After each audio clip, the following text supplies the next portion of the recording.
This is about 2% of the workforce, known as the silent generation. So again, there's a lot on this slide, but let's just take it in chunks. Communication style, really value personalization.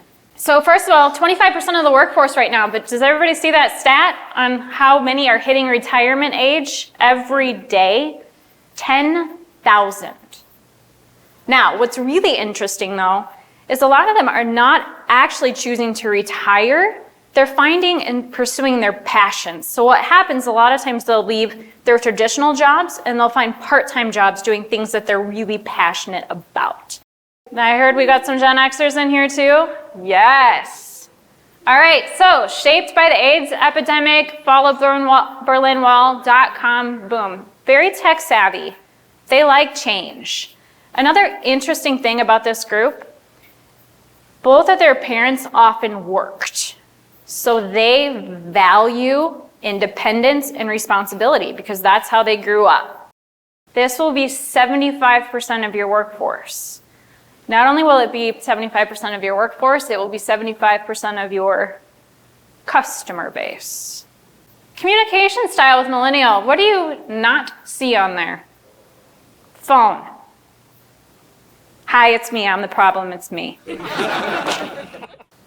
Yes, I will text message you 1,000 times a day, and I could have just knocked it out in one call. What you do is you give them goals and guardrails and get out of their way, right?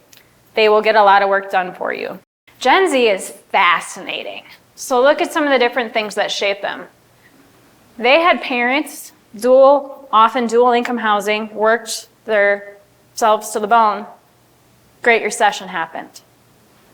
Right? So they saw their parents working really hard and then saw their savings go away. This is one of the most entrepreneurial generations you will find. I think 70+% of them have some type of side hustle. They are hustlers. They are digital savvy. They grew up. They do not know a world that did not have an iPhone, right? So for them, this is kind of a fascinating term that I stumbled upon, but phygital, meaning physical and digital are one to them. Do you notice what's not up there under communication styles? Email. Email fell off. 90% of consumers want to track orders themselves. They do not want to call and talk to you. Not that they don't love you, they just don't need to hear from you.